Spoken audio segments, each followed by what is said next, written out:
সম্মানিত শিক্ষকবৃন্দ, তোমাদেরকে অনেক পরামর্শ দিয়েছে যে আমি আসলে আমার বলার মতো কিছু নেই, যে তোমাদেরকে অনেক মিস করব। আমার পক্ষ থেকে, ছাত্রছাত্রীদের পক্ষ থেকে তোমাদেরকে মিস করা হবে। যারা একবারে ছোটো ছিল তারাও কিন্তু তোমাদেরকে দেখেছে চলা আসা যাওয়ার মাঝে, প্লে নার্সারি কেজি যারা পড়ে, এরকম প্লে থেকে দশম শ্রেণী পর্যন্ত সবাই কিন্তু বলতেই হবে। বিদায় কথাটা অনেক বড়।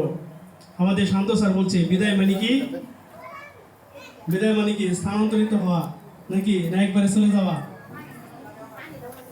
একবারে চলে যাওয়া। সামনে জীবনগুলো আরো সুন্দর হোক এবং আমাদের প্রতিষ্ঠান থেকে তোমাদেরকে কতটুকু দিতে পেরেছি,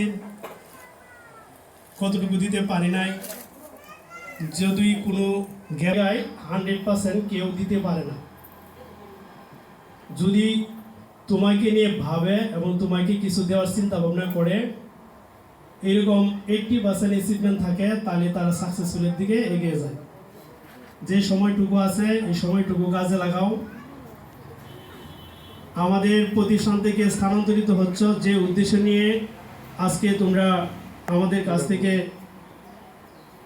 প্রবেশপত্র অ্যাডমিট কার্ড সংগ্রহ করে নিয়ে রিএন্ট্রি না হয়, এই জন্য আমি কিছু উপদেশ দিব। রিএন্ট্রি খুব খারাপ কথা, রিএন্ট্রি কেউ পছন্দ করে না।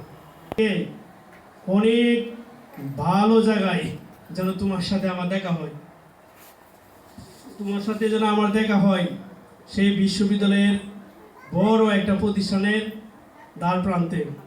সেদিন আমরা যদি তোমাদেরকে দেখি, আমরা গর্বে বুক ভরে যাবে। বিশ্বাস করো, শিক্ষকরা কোনো কিছু চায় না। আমি জীবনে কোনোদিন ভাবি নাই আমি শিক্ষক হব। যেভাবে হোক আল্লাহ হয়তো রিজিক রাখছে, এই জন্য আসছি। আসলে এই শিক্ষকতা পেশাটা এত দায়িত্বশীল, যা অন্য সকল পেশা থেকে অনেক গুরুত্বপূর্ণ কাজে দাপিত করে। তুমি দেখো, যে প্রেসিডেন্ট সেও একজন শিক্ষকের ছাত্র, কথা সত্য না? যে প্রেসিডেন্ট, তাহলে আমরা কিছু মহৎ মানুষকে অনুসরণ করে সামনের দিকে এগিয়ে যাব। তুমি যতই মেধা থাকো না কেন, তুমি যদি কষ্ট না করো তাহলে তোমার মেধা জাগ্রত হবে না।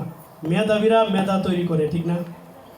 মেধা যদি তুমি না খাটাও তাহলে মেধা হবে না। একজন মেধাবী স্যারের কাছে পড়লে, একজন বিশাল বড় একটা প্রতিষ্ঠানে পড়লেই আমি যে একটা বিশাল বড় জ্ঞানী হয়ে যাব, আমি যে একটা বিশাল বড় একবারে বাংলাদেশের সর্বশ্রেষ্ঠ রেজাল্ট করে ফেলবো, এগুলো ভুল। আমি